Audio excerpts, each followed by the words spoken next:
Hi, this is Mandy with Scott Leroy Marketing, and today's class is DocuSign 101. This is a brief overview, but I hope to show you a lot of practical tips on how to use DocuSign in your everyday business. And also, if you are here with me live and you have questions as I move through, please drop those in the chat. I will either answer them in real time or stay a couple minutes after class to help get those answered. If you're watching this back on our recording, you can always reach out to us at support@scottleroymarketing.com, and we're happy to see how we can help you from there. So as you can see, I'm at my command sign in screen. So we're going to go ahead and sign in to get started. DocuSign, if you're not familiar with it at all, DocuSign is a platform where you can actually edit documents and send them for signatures within your transaction. We work with a special branded DocuSign account. It's a KW DocuSign Rooms account. This specific account has to be created within your command account, and I'm going to show you that today in order for it to be compatible. So if you have a previous DocuSign account that maybe you paid for or something like that previously, unfortunately, it is not compatible with command. You do need to have a KW branded DocuSign account. So I'll show you all of that today, how to get one, get it connected, and how to use it. Okay. And this is also a place where you'll be able to find your brokerage and board forms for most offices. So just FYI, most offices use DocuSign nowadays. If you have a different platform that your market center is working with, you can always email us. We're likely to have some kind of tutorial or assistance that we can be able to provide for you to find those documents. All right. And so jumping right on in. So as we get started here in our command account, let's go over just the basics of how to create that KW DocuSign Rooms account. First, you would click on your name on the top right, choose settings, and this is going to bring you to your applications, also known as your settings page. And these are where your third-party platforms or your applications have actually been connected to your command account. And you can see DocuSign is right here at the very top. This is if it is connected, because this is connected apps. If you do not have it connected, it may be a little further down the list. I'm actually going to disconnect this one so that I can show you how to create that account and connect it. So going to disconnect. You will not likely have to do that. We don't encourage you to do that. But now you notice DocuSign kind of scrolls a little bit down. It is now no longer underneath the connected apps, and you may find yours located in the same place under digital signature and transaction platforms. Okay. And you can see that it is not connected as the current status. If you've been set up with us here at SLM, then chances are we've already created this account for you and connected it, so you likely do not need to worry. If you come here to your applications page and see that it is connected, then no chance, or it's likely that you don't need to bother it. Don't disconnect it. You should be good to go. If you're having any issues as far as logging in or accessing that account, just reach out to us, okay? But for the sake of demonstrating to you how to create this account from scratch, you would first click Connect, and you're going to be asked for 3 pieces of information: your preferred first name, last name, and your preferred email. This usually auto-populates with the information associated with your command account, so you can see that ours already populated, and it does use usually the KW email. And if this is all correct, you would click Send Registration Email. What you get is a DocuSign invitation email to this account, and you would follow the steps in that email to create your password and to connect that account to your connect your DocuSign account to your command account. If you already have a DocuSign account and it is a KW DocuSign Rooms account. Oh, Derek has a great question. So does it have to be a KW email? Absolutely not. It does not have to be. It just needs to be your business email. What you prefer to be your business email is what we recommend using here. Also to note, if your email has ever, no, let me clarify this. I want to be very specific. If your email address is currently being used with another DocuSign account, it cannot be used to create a KW Rubes account. It needs to be an email address that is not currently being used within a DocuSign account. Okay. That would be the only specification there. And yes, this video, Derek, will be on our YouTube channel within 24 to 48 hours. So you can use that YouTube link to our channel to actually go and find that. Okay. And so that is how you create your KW DocuSign Rooms account. If you already have one created and you're just looking to link it to your command account, you can just click log in here. It will ask you for the email. Ours is a little bit different, so let me grab that really quick and paste. And click log in to DocuSign. Now it's going to ask me to use my password.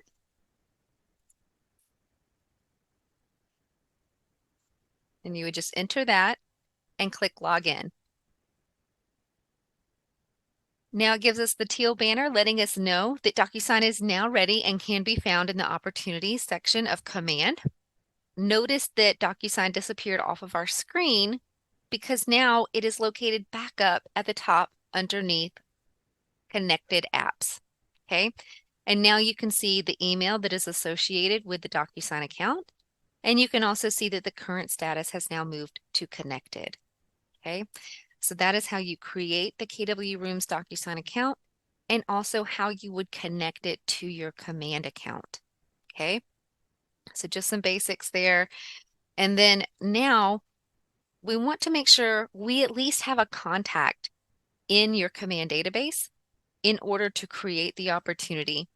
And what I mean by opportunity, if you're not familiar with opportunities, definitely check out our opportunities and sales pipeline class. This will show you how to move through a transaction from start to finish within your command platform. Opportunities are over here on the left-hand side. Click that red KW so you can see the names. So opportunities tab right here. This is where you create your transactions within command. This is where you would start. Okay. And so if you have a transaction, you would come to opportunities and actually access DocuSign through opportunities. I'm going to walk you step by step through that today. Okay. And so you do want to make sure, though, that you have a contact at least to start that opportunity for.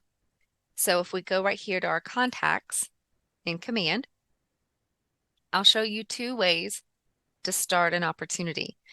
One way is directly through your contact. So if you're here in your contacts and we're under the personal profile, not a team profile today, you can always add a contact right here on the top right, or you can import multiple contacts at one time by using the import option.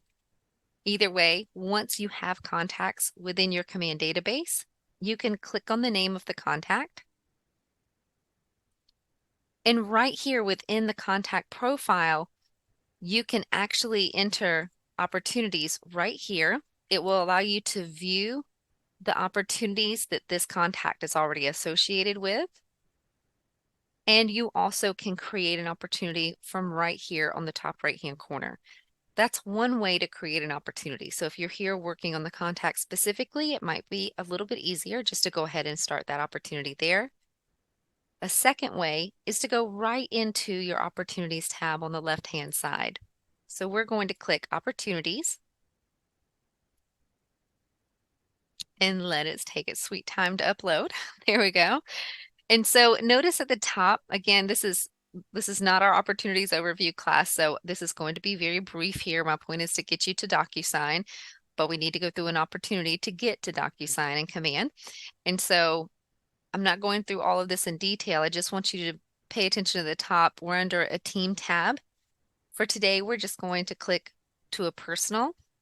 And now you can see the personal opportunities timelines here.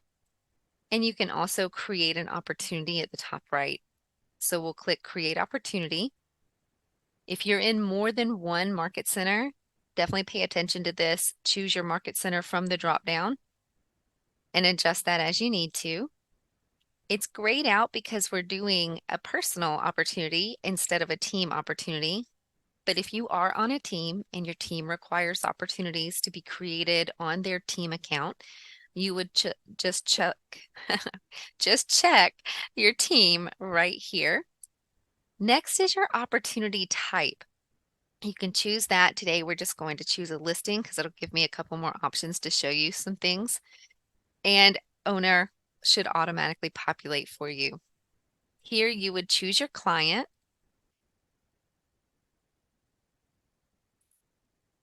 And you can also go ahead and select a co-seller or a co-buyer if that's important to your opportunity. Any of the information you do not fill in here can be added on the back end once you've created that opportunity. You can always go in and edit and adjust it. For the commission rate, it does require something to be input. So you can just enter that, and you can also adjust their opportunity phase and opportunity stage if you need to. If you have questions about creating opportunities in general, definitely again, check out our opportunities class, and that will show you how to go through each one of these. Okay. We're going to create that opportunity now so that we have it to work with so that I can get you into DocuSign and actually show you how to use it. So now that you have an opportunity created, now we can actually go to the Documents tab right here and start a transaction. You'll notice Start Transaction over here on the right. Now, what this is going to do, this is actually going to create a DocuSign room for this particular opportunity. So it will open up your DocuSign account, and there will be a room inside of that account to actually go ahead and start working on your documents. I'm going to click Start Transaction. Notice it has a drop down. If you have dotloop and DocuSign linked to your command, you may see this option here. It's up to you and your preference and what transaction platform you use. For today, obviously, we will be in DocuSign. So we'll go ahead and click DocuSign. Notice that this says start a transaction. If you have already created a DocuSign room, then this will begin to say go to transaction instead of start. It's just start if the room has not been created yet. So we'll click DocuSign. I got ahead of myself. See the checklist type over here? Pick checklist type. You'll need to go ahead and choose the checklist type that this particular transaction is. So we'll go ahead and choose residential listing. And now you'll notice that it has places for us to actually upload forms. These checklists are made by your market center. They are specific, so mine may look a little bit different from you, but notice on the left-hand side now we have listed, under contract, and closed that we can move through. And you'll notice that the forms on the right-hand side, they change which ones are actually required or asked for. So over here on this side, this changes for which forms you can upload. Now we will be able to start a transaction, and I'll show you how you can pull in the forms from your DocuSign here in just a moment after we get to that point. So we'll go ahead and click Start Transaction and let it work this time. So it'll open you another tab up here. This will be your DocuSign account, your KW DocuSign Rooms account. There we go. And notice we are already in this particular room.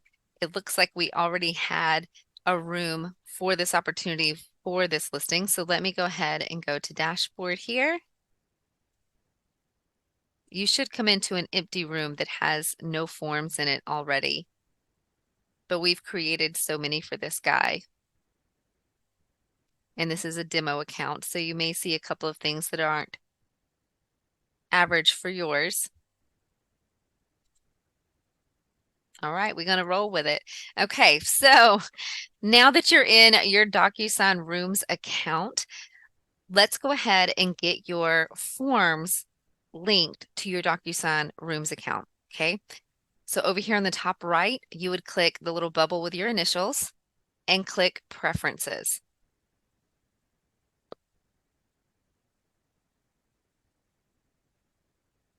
A seal for your situation where it says page not found.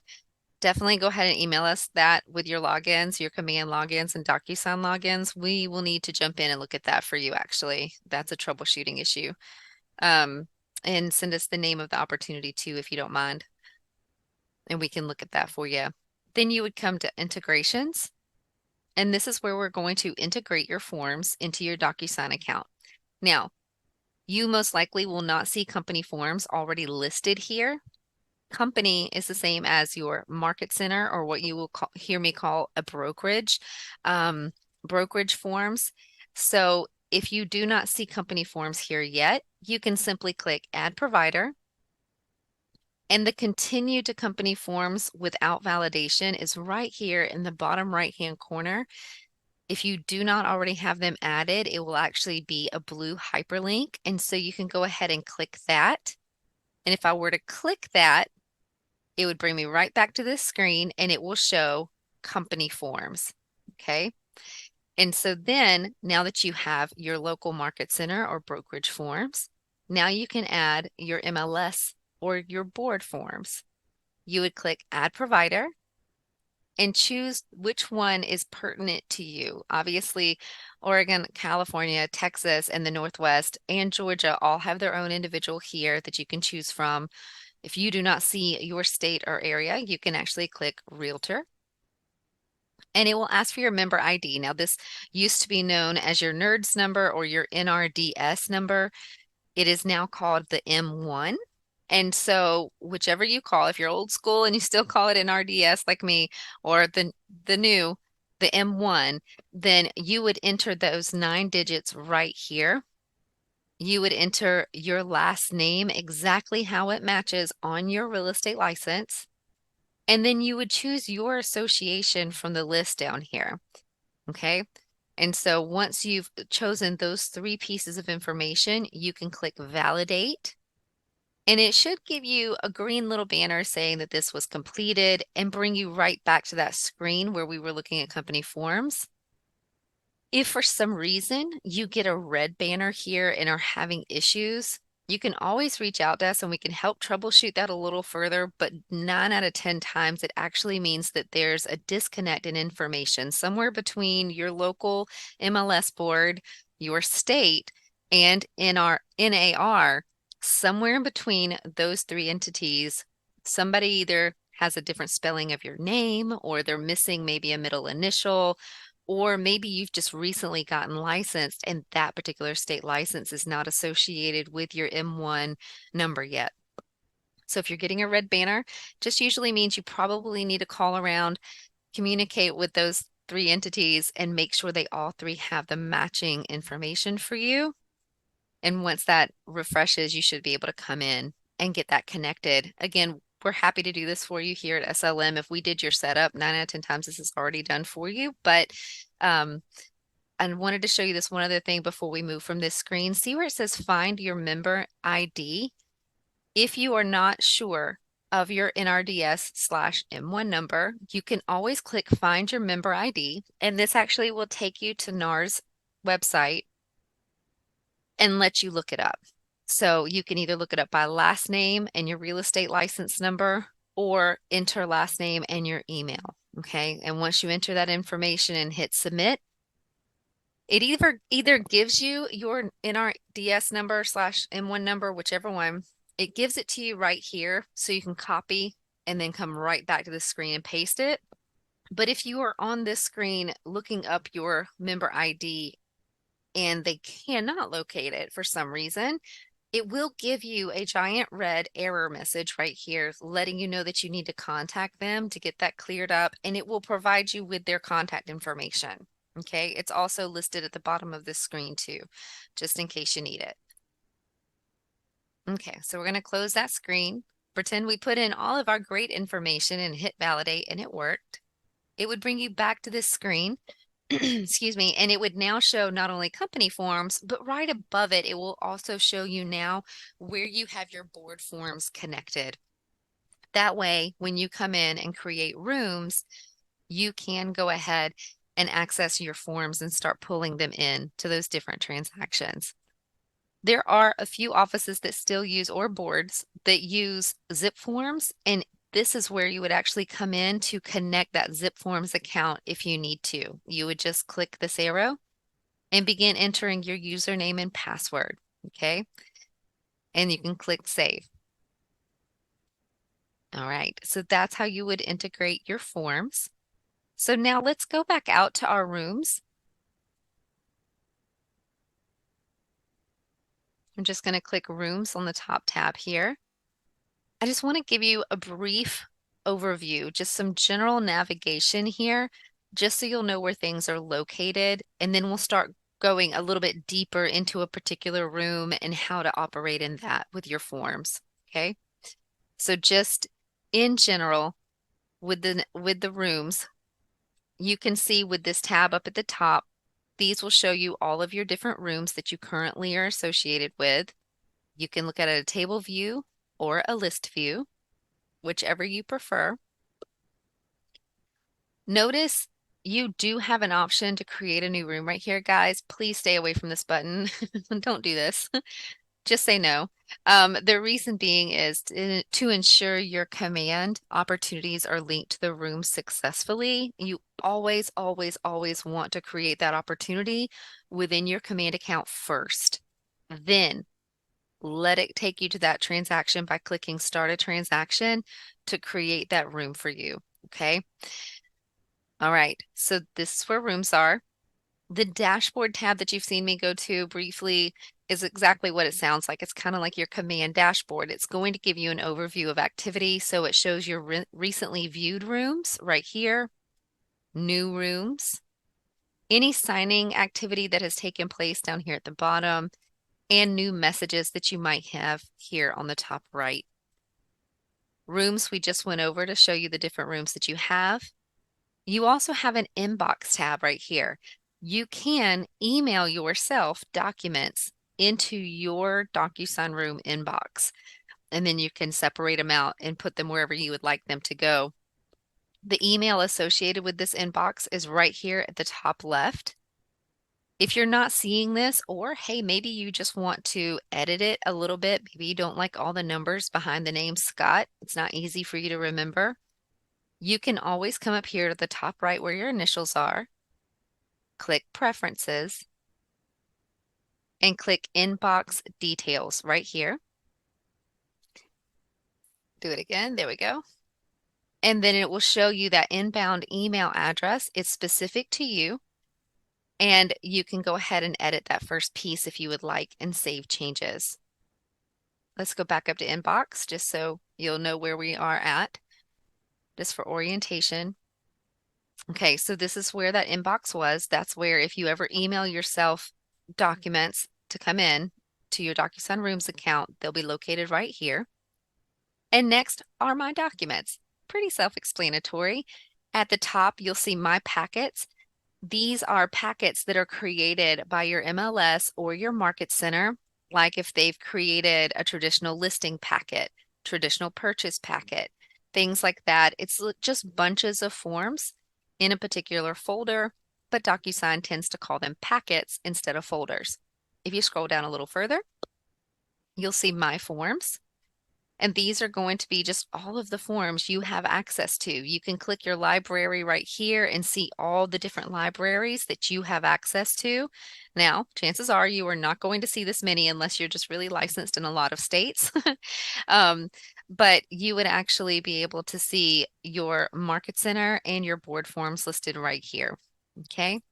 9 out of 10 times you're not going to use this My Documents tab. I just wanted you to be familiar that it does live back here if you ever need to come check it for any reason, but you probably won't need to.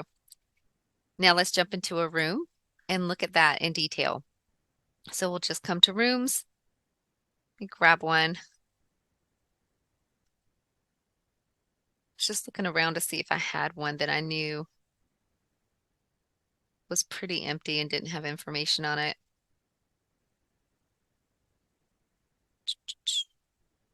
Just gonna go ahead and grab this one for today.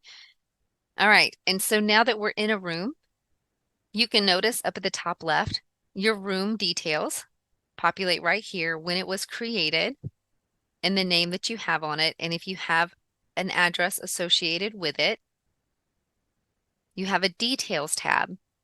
These are details of the transaction that you can fill in here. I do want to take a quick second and jump back into the opportunity to show you something about details before you update the ones in your DocuSign account. If I jump back over here to my opportunities, notice that there's a details tab right here in the opportunity itself. Highly recommend making sure you update information first in your opportunity on the fields that are here. So like this is a listing opportunity, right? Notice that the property is not listed. Well, instead of going into your DocuSign room and adding the address there, you can actually come right here to your opportunity and select from listings. Select all listings, and you can search for a particular listing. Just put in Main Street.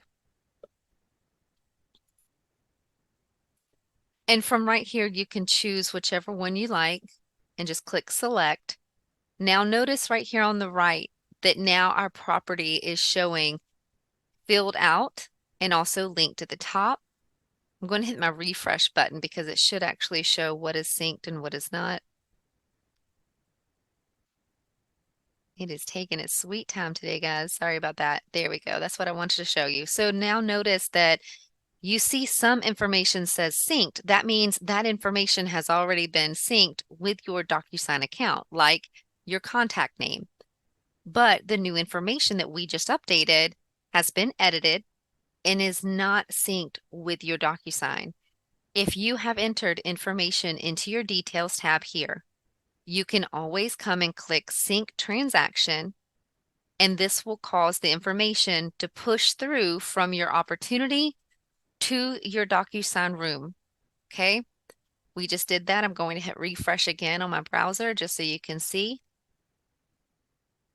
that now it should show synced for all of that new information. Yep, there we go. So now you can see it's all synced. It's good to go. It lets you know when the last sync was. This pushes information again from your opportunity to your DocuSign account. If you scroll down, you'll be able to see the different fields that you can enter here, like co-seller, and also key dates are listed here as well. Financial information and your opportunity ownership.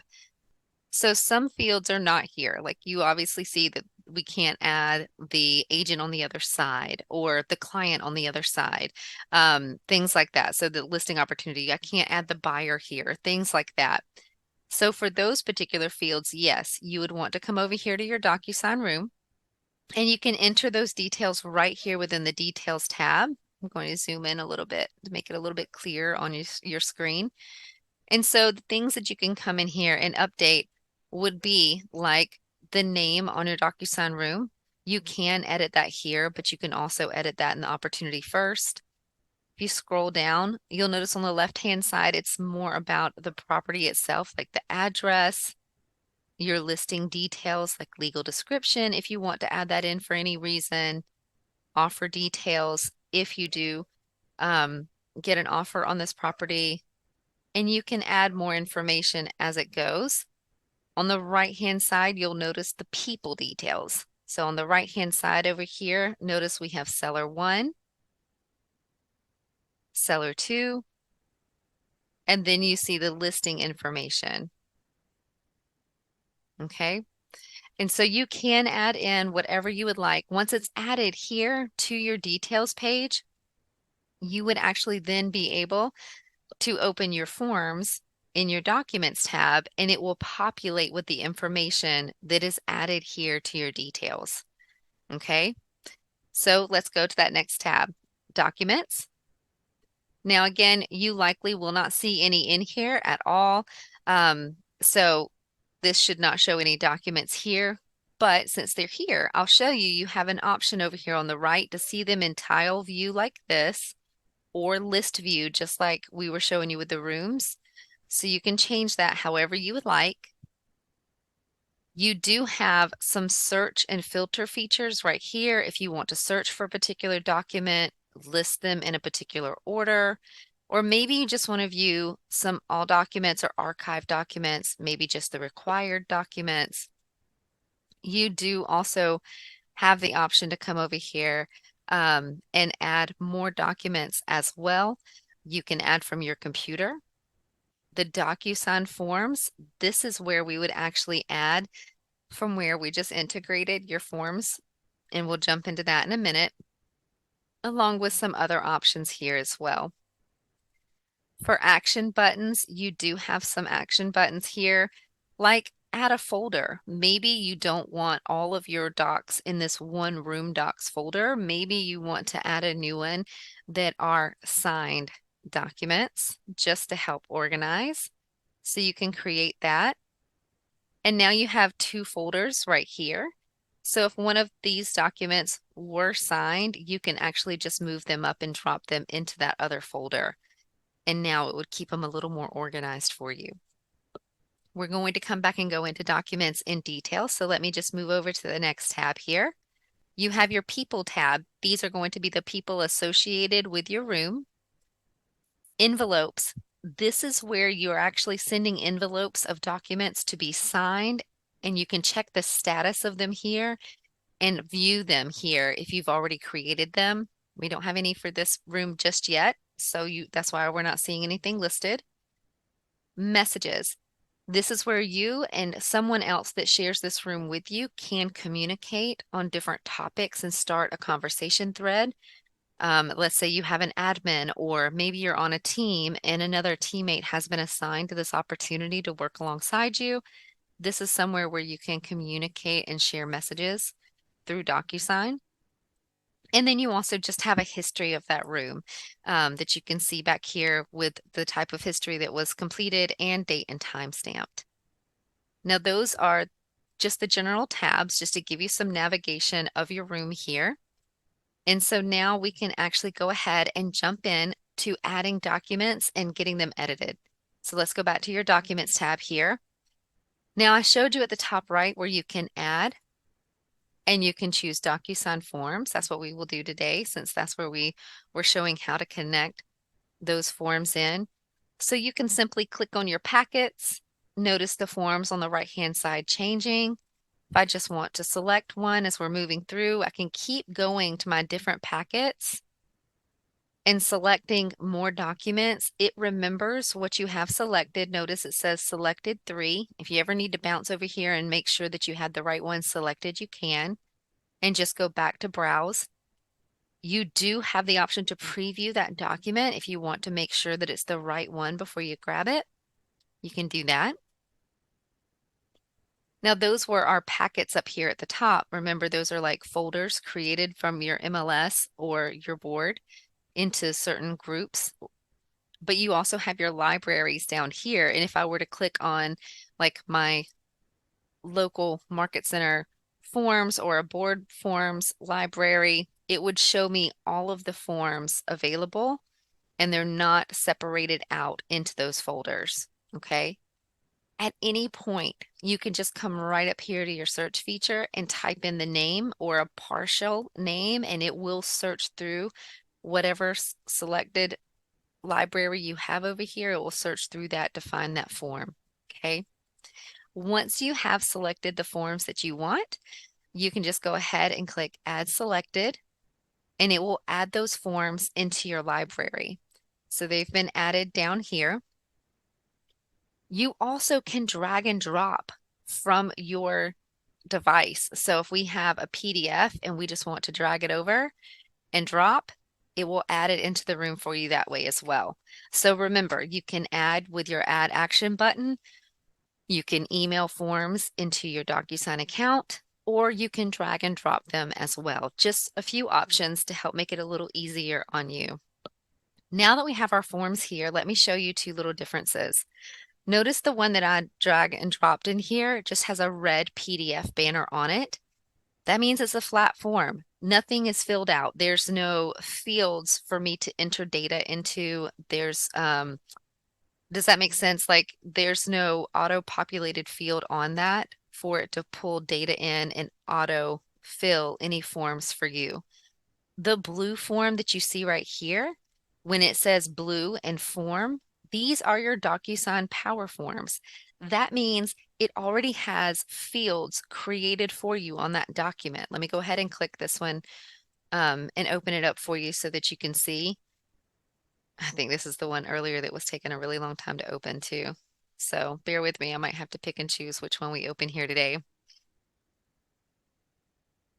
You more than likely will not see these issues with yours. Again, we have a demo account and we kind of bog it down a lot with a lot of data.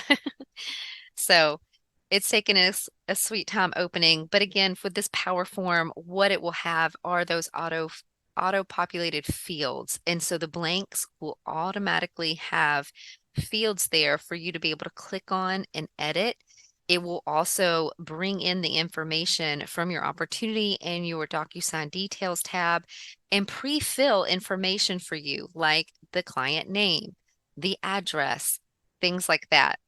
So bear with me just one second. I'm gonna try to grab another quick one for you just to see if I can get these things to open for you.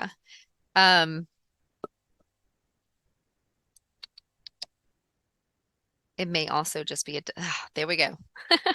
Yay. All right. And so this is what it's supposed to look like for you. See how it went ahead and pulled in our client information right here. Also, if there's any information it can pull from that listing, it would put it there as well. You can click on these fields and begin typing the 17th day of, okay, so it's saying for a month. So you can come in here and begin typing in these fields and hit save and close if you would like. That's if it is a power form with the fields already added for you. If it is like this PDF right here, it will not have those forms on it yet. It will need to be added when you're going through the envelope process. So if you've added a flat PDF to your DocuSign room, you can add and fill in the blanks on that form through the envelope process, which I'll show you here in just a second. Okay, we're actually fixing to jump into that.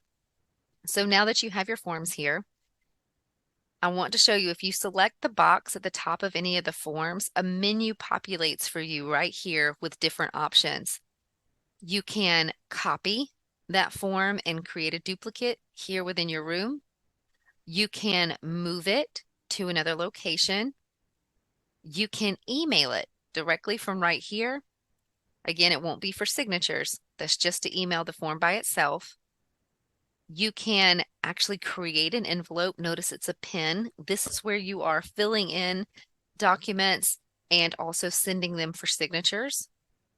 You can archive the document and you can delete the document. Okay, whatever you need to do. From here, we'll go ahead and create the envelope. So let me see which document we grabbed. It should be fine. I want something with a lot of blanks so that hopefully it will show you some options. Let me just grab this one. So you select the documents and you can select more than one. Click the pen to create an envelope and it's asking you who you're sending this to. Now, for this particular room, I'm not really sure if we had all the buyers and sellers filled out, but if you do, you can go ahead and select who you're sending this envelope to and continue. And there'll be a space to enter their information if you haven't filled that out in the details. So don't worry, you don't need to go back out and fill in the details in order to move forward, okay? So we'll go ahead and just say this is going to go to our seller and hit continue.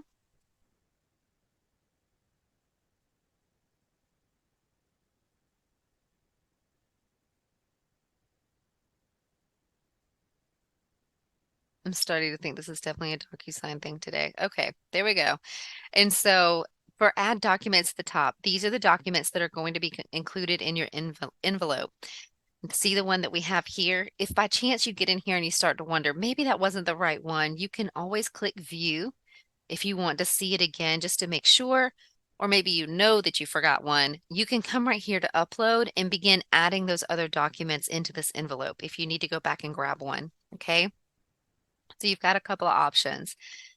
Down at the next section, this is our recipients that we'll begin adding to this envelope. So we can come here, notice it's auto-populating our client name for us, which is great. If for some reason you need to add another person or it did not autofill for you, When you add a recipient, you can always click the address book that's showing right here. Excuse me, I need to clear my throat. And it will actually bring up a list of room participants that are linked to this particular room. You can click room contacts. And if you have, again, contacts already associated with this room, which this one has a seller 1 and a seller 2, and also us listed as the listing agent, you can select who you want to actually add to be able to sign. So go ahead and just choose that one. We'll choose our second seller since our first seller was automatically populated, and we'll apply selected. And now that person is here. And we could continue going on for adding recipient, clicking the contact book, room contacts, and select ourselves if we want and apply. And you can continue to go. So that's how you would add the folks. One more time, if you do need to manually type this in, you can do that as well, and it will let you autofill that information. It doesn't have to be someone that's in that contact book. Okay, so just know you have the option to come in and manually enter information too. Now that we have our folks here, we can change the order in which they see the envelope and sign. So you can click Set Signing Order. Notice that it numbers them. Now you can change these by changing these numbers, or you can just simply drag and drop and put them in a different order. The only thing you want to watch is notice that it changed these to both being number 1.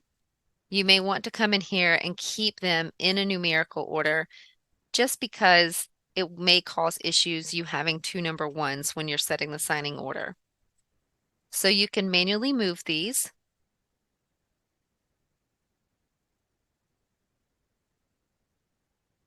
I'm not quite sure what part you're referring to as far as being simplified. But let me know if you have a question. There might be a workaround. Again, this is the DocuSign 101 class, so I'm doing the very basic and I'm over explaining each step because I'm assuming that you're brand new to this. So if I'm making it seem more difficult than it is, I apologize. But again, there's always shortcuts and things, but I want to make sure you guys know the basics when you're coming in here to work your transactions so that when you leave the class, you can get started right away.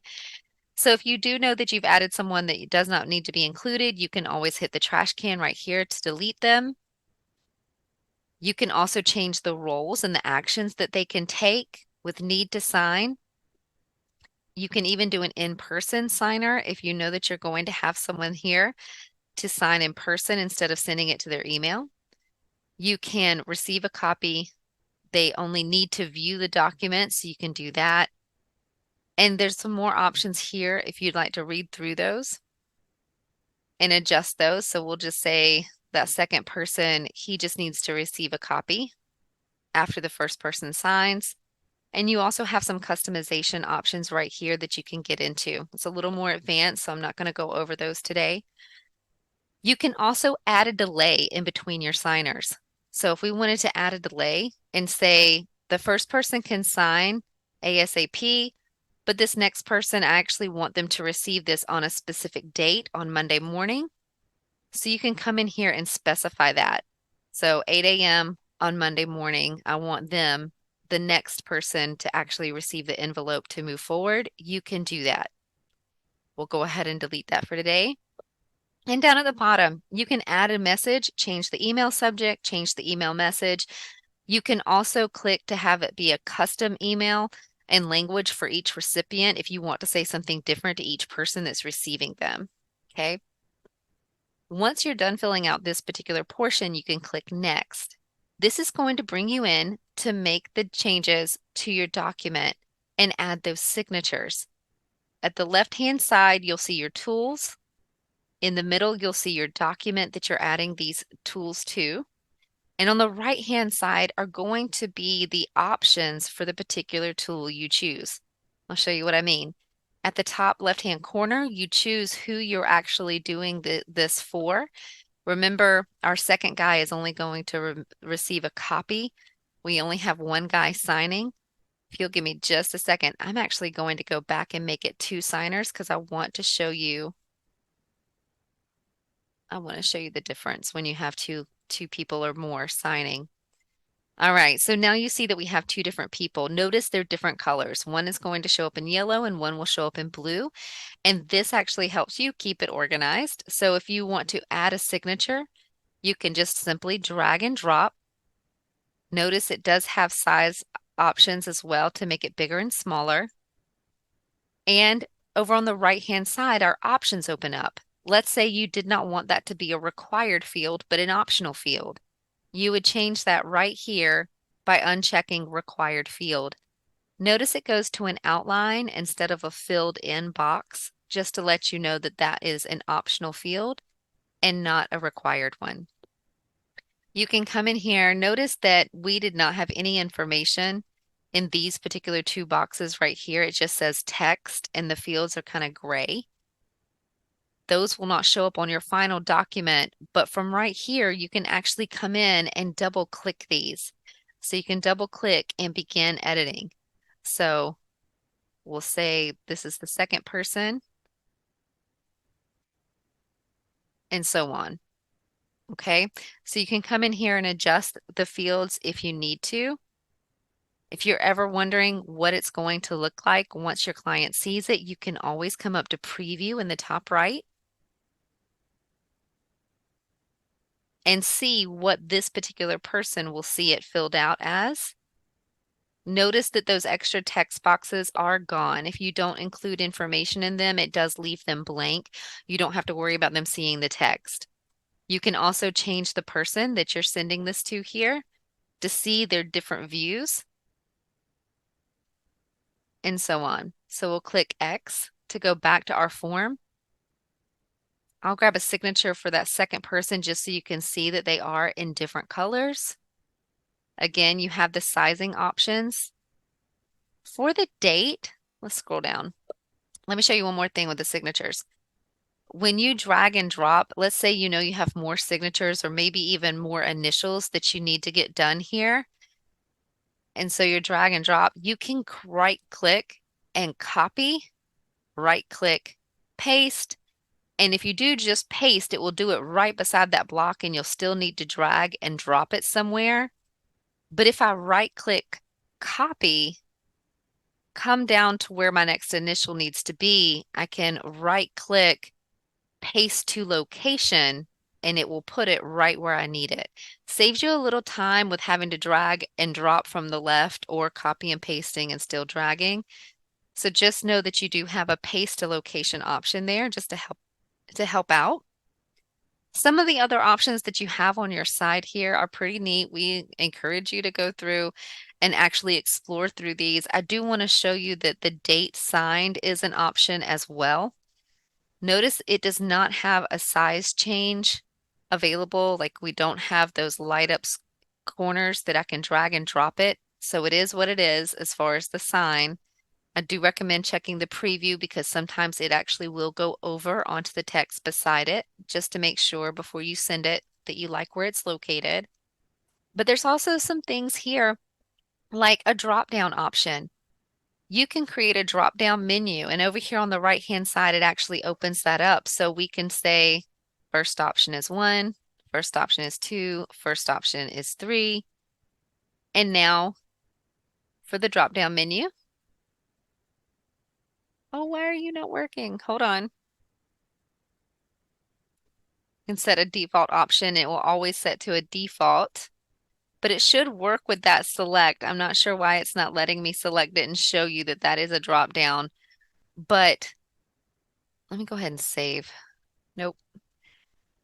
Not sure why that's not working today, guys. Sorry about that. But either way, this should work on your computer. But you should be able to come in here and make and fill in options for that drop down menu, and it lets you choose when you choose the arrow here to choose and toggle back and forth between the different options that you've created for that field. Okay.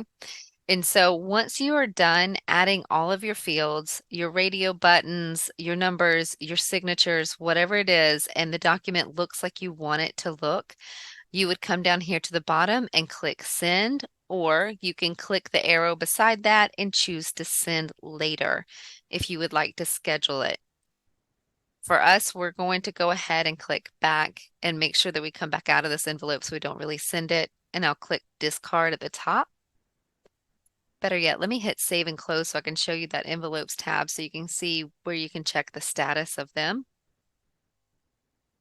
So it's bringing us back to our rooms and our envelopes tab. Now you can actually see what an envelope looks like sitting here. You can tell that it's a draft and it was last modified on a certain day and time. And you can always come in here, click it, and begin jumping right back in to edit that. And that concludes our class on DocuSign 101 today. Guys, if you have any questions and you're here with me live, go ahead and drop those in the class, in the questions chat, and I will be sure to get those answered before we leave today. And then also, if you are watching this back on recording, you can also reach out to us at support@scottleroymarketing.com, and we'll be happy to help you. Thanks for watching.